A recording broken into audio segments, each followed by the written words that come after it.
大家好，我係 Hero， 歡迎收聽神秘電影。今晚就繼續啦，咁會同大家講下呢另外兩套電影嘅，咁分別係1990年嘅 Nightbreed 以及1993年上映 The Dark Half。咁講咗 Nightbreed 先啦，我就簡單介紹下個故事啦，跟住呢再分析下其他電影嘅細節啊等等啦。故事嘅主角就叫做艾倫，艾倫成日呢都發噩夢嘅。而喺夢境入邊，佢經常都會見到一個被稱為米迪恩、充斥住怪物嘅神秘城市啊。雖然係一個噩夢，但係有陣時艾倫會覺得呢個唔係一個恐怖嘅地方，反而呢係可以得到赦免、擺脫罪孽嘅地方嚟嘅。同時，艾倫亦都開始懷疑自己其實係咪真係屬於嗰度多過所謂嘅現實世界呢？咁，但係事情當然就唔止咁簡單啦。艾倫本身咧都有睇精神科嘅，而負責嘅醫生就叫做德克。表面上佢係一個專業嘅醫生啦，但係其實佢自己咧都係一個精神有問題嘅人嚟㗎。佢唔單止冇幫阿艾倫，仲調翻轉頭咧就陷害佢，就話艾倫咧周圍殺人，仲佈局令到警方咧就去追殺阿艾倫添。咁隨住艾倫嘅死，佢女朋友喺傷心之餘啊，亦都決定係查明真相啦。咁隨住劇情發展，女朋友亦都去到米迪恩啦。咁期間又遇到一班怪物啊等等，甚至乎佢最後就發現原來艾倫呢就未死嘅，仲經歷緊一種呢相當奇怪嘅轉變添。而就喺呢個時候，故事嘅大反派阿德克醫生連同警察呢亦都追殺到過嚟啦。故事大致上就咁啦。咁其實成套戲呢都幾多暗示嘅。幾多嘢想講啦，咁就逐樣講下啦。Nightbreed 就由英國恐怖小說大師 Clive Barker 咧就自編自導嘅。咁呢套戲咧就唔係一般嘅怪物片，佢背後其實咧都有唔少值得深思嘅元素，就唔單止係驚嚇咁簡單。首先講下套戲最特別嘅地方啦，就係佢對所謂怪物嘅描寫啦。一般人睇怪物片都會覺得怪物係壞人啦，係敵人啦，係要打低嘅對象啦。咁但係 Nightbreed 咧就完全顛覆咗呢種想法。套戲入邊嗰啲怪物就唔係話邪惡嘅，而係一班呢被人類社會排斥、被迫害嘅族群。佢哋住喺一個叫做米迪恩嘅地下城市入邊，就唔係為咗傷害嗰啲人類，而係為咗揾一個呢比較安全嘅地方，咁可以係匿埋生活啦。觀眾睇落去呢，反而會對怪物就產生一種同情嘅，甚至乎覺得佢哋比人類呢係更加有人性。咁呢種反英雄式嘅怪物觀點，以當年嚟講啦，就真係比較少見嘅。某程度上，亦都算係幾突破啦。咁提到怪物，不如就講下怪物嘅設計啦。Clive Barker 本身呢係一個好有想象力嘅作家，佢筆下嘅怪物唔係普通嘅狼人啦、吸血鬼啊咁，而係各種奇形怪狀、風格非常詭異嘅異形啊。咁其實你睇佢另一套經典作品《Hellraiser》猛鬼追魂啊、針頭啊嗰啲呢，就知噶啦，個造型都好獨特啦。今次電影將佢嘅文字描寫變成實體造型、化妝、服裝、特效啊等等呢，都做得幾出色嘅。每一隻怪物都有自己獨特嘅外形同埋背景。睇落去亦都似係一個完整嘅怪物社會，就唔係話亂咁砌出嚟嘅。而且 Clive Barker 唔單止係原著嘅作者啦，仲親自落場咧就做導演。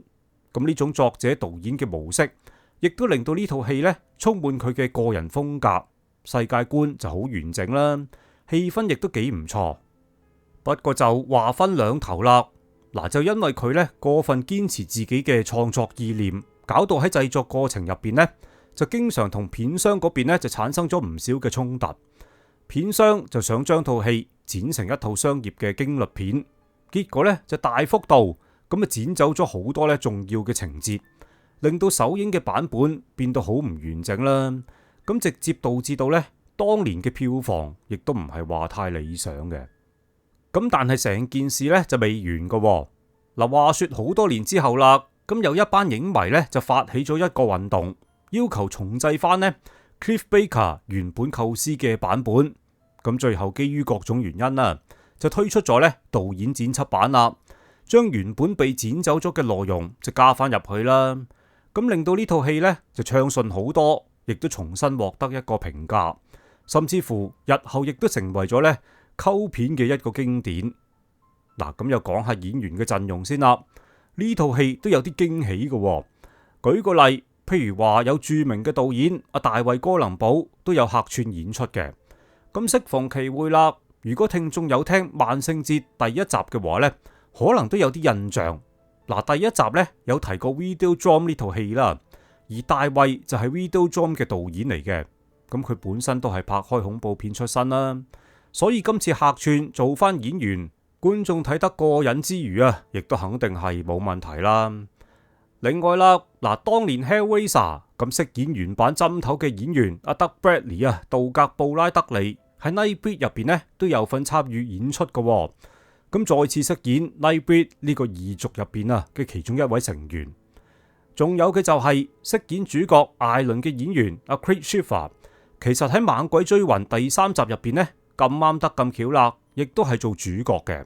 咁今次再同阿道格布拉德利合作，咁相信對於《猛鬼追魂》嘅 fans 嚟講呢，呢個肯定亦都係一個賣點之一啦。咁至於呢套戲嘅靈感來源呢，其實就源自 Clive Barker 自己寫嘅小說及波。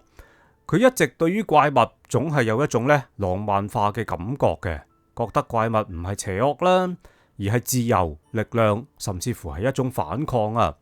佢想透過 Nightbreed 就建立一個呢屬於係恐怖片嘅神話宇宙，好似係恐怖版嘅星球大戰咁啦。不過無奈嗱，現實入邊呢，商業考量啊，同埋製作嘅限制，就令到佢呢未能夠實現全部嘅構思啦。但係其實佢嘅野心同埋創意喺呢套戲入邊呢都睇得到嘅。嗱，咁提到 Clive Barker， 其實佢本身呢都係同性戀者嚟嘅。雖然 Nightbreed 就冇明確講到涉及同志嘅主題，但係佢呢都有講到有關於身份認同嘅話題啦。簡單講，一種你天生就係咁，改變唔到，但係社會又唔接受你嘅狀況。嗱，呢種理念亦都可以套用喺呢膚色啦、性傾向啦，甚至乎文化背景上邊呢都得嘅。而呢樣嘢某程度上亦都係 Nightbreed 嘅其中一個主題嚟嘅。嗱，咁綜合以上所講啦， Nightbreed 就唔單止係講怪物，佢其實係講社會點樣去對待一啲異類啊。故事入邊主角呢就被誤認為係兇手啦，成為被追捕嘅對象啦，反映咗社會對於表面所見嘅嗰種判斷性嘅問題。咁至於怪物喺美狄恩入邊互相扶持啊，建立一個屬於自己嘅社群，呢種尋找歸屬感嘅主題呢，咁相信就算係今時今日都好啦，都唔會話過時嘅。尤其係而家成個世界都由科技主導咁滯啦，人與人之間嘅疏離感啊，有唔少人被邊緣化等等，都仍然係好寫實嘅。嗱，有興趣嘅朋友呢，就唔好錯過啦。跟住要講嘅電影呢，就係 The Dark Half， 咁中文名就譯做人鬼雙胞胎，1993年上映。電影本身就改編自恐怖小說大師Stephen King 嘅同名作品嘅。咁其實喺今次 reboot 神秘電影做資料搜集嘅期間，我發現其實80-90年代嘅時候呢，都有唔少電影係改編自 Stephen King 嘅作品嘅。咁當然啦，電影除咗有呢個改編小說嘅特色之外呢，另外啦，導演亦都係大有來頭嘅。嗱，如果聽眾本身呢係喪屍片迷嘅話，咁照計應該啦都認識呢位導演噶啦。就算唔識都好，都應該聽過佢個名啦。講緊嘅呢就係 George A. Romero。嗱，不如咁啦，我又簡單介紹下個故事先啦，跟住再同大家呢就分析下套戲啊，睇下有啲乜嘢特別嘢可以講下啦。嗱，故事嘅主角就叫做泰德，佢本身係一個好斯文、有家庭嘅作家。咁一方面用真名就寫一啲文學小說，另一方面其實佢呢就暗地裏又用筆名阿喬治呢就專寫一啲暴力犯罪故事嘅，仲幾受歡迎添。咁話說有一日，基於某啲原因，阿泰德就決定呢公開喬治呢個身份之餘啊，同時亦都打算將阿喬治呢個筆名角色就正式係宣布退休啦，就唔再用啦。佢仲搞咗個喬治嘅象徵式葬禮添，就將佢埋咗喺咧緬因州一個細細地嘅墓地嗰度，就當係正式嘅告別啦。嗱，問題係隨住葬禮之後冇幾耐，泰德嘅身邊呢就開始發生咗一連串極度殘忍嘅兇殺案，而兇手殺人嘅手法同泰德以前透過分身喬治嗰啲小說入邊嘅情節呢係一模一樣咁滯。咁更加大鑊嘅係嗰啲證據又唔知點解啦，全部都直指阿泰德，搞到小鎮嘅警長都要親自出馬查案。咁好自然啦，泰德亦都成為咗頭號嘅嫌疑犯。隨住劇情發展，泰德一方面呢要保護身邊嘅人，另一方面又要盡力去證明自己呢係清白嘅。咁已經搞到兩頭唔到岸噶啦。最麻煩嘅係呢，佢亦都開始懷疑成件事背後可能係涉及一股呢超自然嘅邪惡力量嘅。嗱，好啦，咁啊故事大致上呢就咁啦。咁首先講下幕後班底幕前嗰啲演員先啦。飾演主角嘅 Timothy Hutton 阿克頓喺呢套戲入邊呢就過足戲癮啦。咁一人分飾兩角，一邊呢係正常嘅作家泰德，另一邊就係兇殘暴力嘅喬治。兩個角色完全就唔同性格。泰德係文靜，有家庭背景，有道德底線啦。咁但係喬治就唔同啦，冷血、殘忍、冇人性。咁克頓喺呢套戲入邊嘅演出呢，都好有層次嘅，亦都能夠令到觀眾真係感受到兩個人格之間嘅嗰種強烈嘅對比啦。好似睇緊兩個完全唔同嘅人，但係又知道呢，佢哋其實係同一個演員嚟嘅。嗱，導演方面呢，就更加值得一提啦。George A. Romero 咁唔單止係導演，仲親自寫埋個劇本。咁大家都知啦，佢本身呢都係拍開恐怖片出身，風格一向呢都好有自己嘅特色。今次改編 Stephen King 嘅作品，佢亦都加入咗自己嘅嗰種味道啦、風格入去啦。咁令到成套戲呢，就唔單止有一啲驚嚇位，仲有好多心理層面嘅描寫，亦都會見到角色內心嘅掙扎啦、情緒嘅崩潰，就唔係話呢淨係靠血腥去嚇人嘅。咁所以呢樣嘢呢，就同佢過往拍喪屍片呢，就完全唔同嘅。嗱，講到視覺效果啦，咁呢套戲有一個好特別嘅景象，一個異象，講緊嘅呢，就係麻雀。嗱，麻雀喺套戲入邊就唔係普通嘅雀仔嚟嘅，而係象徵住某種力量或者轉變啦。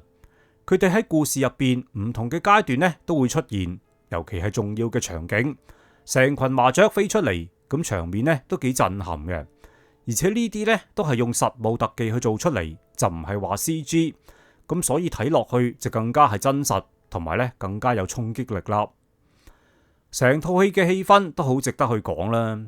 咁正如先前所講，佢唔係用大量血腥畫面去嚇你，而係用一種呢噩夢式嘅感覺去逐漸營造嗰種驚慄嘅氣氛。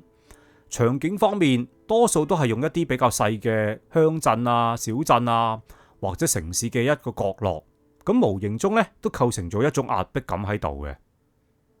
好啦，咁不如又講下呢套戲或者個故事嘅靈感來源啦。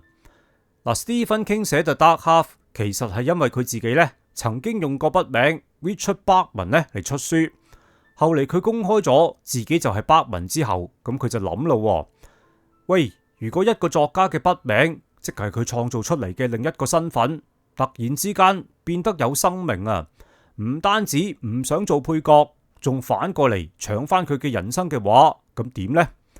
咁所以呢個故事其實係一種象徵性嘅復仇，亦都係 Stephen King 對自己筆名Bachman死亡一個心態上嘅了結嚟嘅。嗱，咁講到主題，呢套戲其實呢都探討咗唔少關於身份同埋創作嘅問題。泰德本身係一個作家，但係佢呢就要靠創造一個充滿暴力嘅身份阿喬治呢嚟出書咁先至賣得好。喺一個咁嘅情況之下，雖然表面上呢就好似好成功啦，但係其實背後有好多心理嘅代價嘅。當喬治開始所謂復活啦，泰德就要面對自己創造出嚟嘅呢種黑暗嘅心態啦。另外，套戲亦都探討咗呢，當一個人嘅秘密身份被揭露之後會有啲乜嘢後果呢？咁泰德原本以為呢，自己可以擺脫阿喬治，但係事實上呢個身份一旦公開咗啦，或多或少都會影響佢嘅家庭、事業，甚至乎生命。呢種所謂身份曝光帶嚟嘅破壞力，都可以講話係呢成套戲入邊啊其中一個最強烈嘅信息啦。另外仲有一點呢都好值得講嘅，就係套戲將心理恐怖同超自然元素融合得呢都好自然。嗱，喬治到底係真實存在啊，定係泰德自己幻想出嚟係一種超自然嘅力量呢？定還是係罪疚感同自我隱藏嘅投射呢？套戲就冇俾一個絕對嘅答案，留俾觀眾自己去解讀啦。咁呢種比較模糊嘅敘事方式，亦都令到成個故事呢更加耐人尋味啊！嗱，咁最後又講下製作同埋上映嘅情況啦。其實呢套戲早喺90年代頭嘅時候呢，就已經拍好晒噶啦，但係因為發行商嗰邊呢出現咗一啲問題，咁一路拖到呢1993年先至叫做係正式上映。咁樣嘅延遲呢，咁唔使問啦，肯定就令到票房表現唔係太理想啦。咁雖然事後呢都有一大班嘅忠實 fans 去支持，咁但係始終都唔算話係大熱嗰隻。不過又咁講，嗱，喺 Stephen King 改編作品同埋 George Romero fans 之間呢，呢套戲都算係有一定嘅地位嘅。咁順理成章，亦都成為咗一套呢溝片嘅經典作品啦。嗱，咁我又補充翻少少個人意見先啦。正如先前所講，導演呢係有心營造嗰種氣氛嘅，但係調翻轉頭啦，成套戲嘅節奏亦都因為咁呢就變得比較慢啊。咁所以如果聽眾本身係想追求刺激感嘅話呢，咁呢套 The Dark Half 就未必話太過適合啦。但係譬如話，如果想睇一啲有劇情性嘅故事，又唔係話太恐怖嘅話呢， The Dark Half 都值得一睇嘅。好啦，今晚嘅節目時間就差唔多啦，多謝大家收聽，咁我哋下個星期再見，係咁多，拜拜。